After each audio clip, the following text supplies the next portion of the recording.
తెలంగాణలో మరో పార్టీ పురుడు పోసుకోనుంది. హైదరాబాద్ వేదికగా కొత్త పార్టీని తెలంగాణ జాగృతి అధ్యక్షురాలు కల్వకుంట్ల కవిత ప్రకటించబోతున్నారు. ఇందుకు అన్ని ఏర్పాట్లు పూర్తయ్యాయి. సభా వేదికగా కవిత కీలక ప్రసంగం చేయనున్నారు. కవిత కొత్త పార్టీ పెట్టడానికి గల కారణాలేంటి? కల్వకుంట్ల కవిత 20 ఏళ్ల తన ప్రజా జీవితంలో ఎలాంటి మైలురాళ్లను చేరుకున్నారు, ఎలాంటి ఇబ్బందులను ఎదుర్కొన్నారు?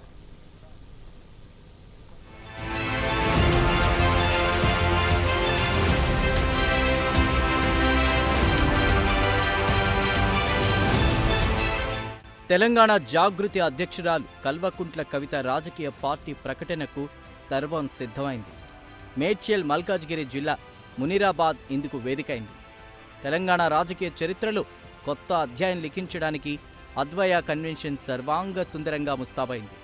2 దశాబ్దాల క్రితం తెలంగాణ స్వరాష్ట్ర సాధన ఉద్యమంలో సాంస్కృతిక విప్లవానికి ఊతకర్రగా నిలేలా తెలంగాణ జాగృతిని కవిత స్థాపించారు. కల్వకుంట్ల కవిత 20 ఏళ్ల తన ప్రజా జీవితంలో ఎన్నో మైలురాళ్లను చేరుకున్నారు.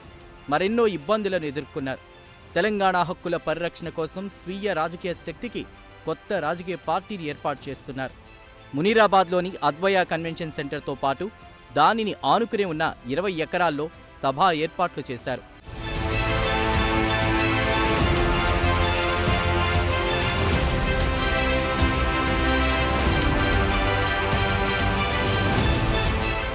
శనివారం ఉదయం 7:30 కల్వకుంట్ల కవిత బంజారాహిల్స్లోని తన నివాసం నుంచి ర్యాలీగా అమరవీరుల స్తూపానికి బయలుదేరతారు.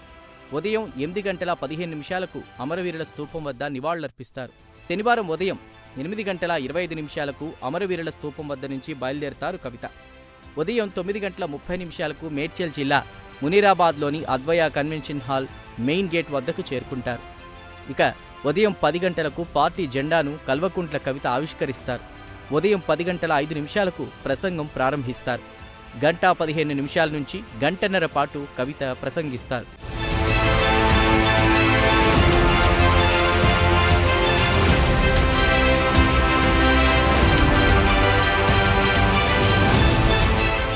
సభను గ్రాండ్ సక్సెస్ చేస్తామని జాగృతి స్పష్టం చేస్తున్నారు. సభా ప్రాంగణానికి ప్రొఫెసర్ జయశంకర్ సభా వేదికగా నామకరణం చేశారు.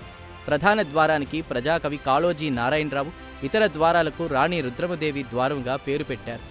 మారోజు వీరన్న ద్వారము, చాకలి ఐలమ్మ ద్వారముగా నామకరణం చేశారు నేతలు. భోజనశాలలకు కూడా పేర్లు పెట్టారు. సురవరం ప్రతాపరెడ్డి భోజనశాల, సమ్మక్క సారళమ్మ భోజనశాల, షోయబుల్లా ఖాన్ భోజనశాల పేర్లు పెట్టారు నాయకులు. క్యాడర్ అతిథులకు 34 రకాల వంటకాలతో తెలంగాణ రుచులతో భోజనాలు ఏర్పాటు చేశారు. నూతన పార్టీ ప్రకటన అనంతరం పార్టీ కార్యకర్తలు అతిథులకు తెలంగాణ రుచులతో భోజనాలు వడ్డించనున్నారు. మధ్యాహ్న భోజనం కోసం 34 రకాల వంటకాలను సిద్ధం చేశారు.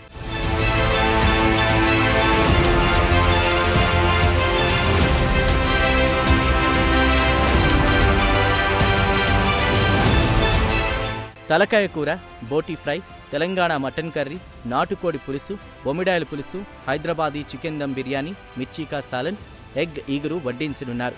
వెజిటేబుల్లో బగారా బైంగన్ మసాలా కర్రీ, కందగడ్డ ఫ్రై, పాలకూర, మామిడి పప్పు, ఆలూ టమాటా, చామగడ్డ పులుసు, కట్ చారు సిద్ధం చేయనున్నారు. తెలంగాణ ప్రత్యేక వంటకాలుగా పేరుగాంచిన మక్కగారెలు, జొన్న రొట్టె, సర్వపిండి, బూరెలు, అరిసెలను కూడా మెనూలో చేర్చారు. వీటితో పాటు bagara rice, white rice, sambar, రోటి పచ్చడి, దోస, ఆవకాయ, మిర్చి బజ్జీ, పచ్చి పులుసు, పాపడ్, పెరుగు, రైతా కూడా ఉండనున్నాయి. మజ్జిగ, రాగి అంబలి కూడా పార్టీ ఆవిర్భావ సభలో అందుబాటులో ఉంటాయి. ఇక డిజర్ట్స్లో బటర్ స్కాచ్ ఐస్ క్రీమ్, షాహీ తుక్కుడా, జిలేబీ పెట్టనున్నారు.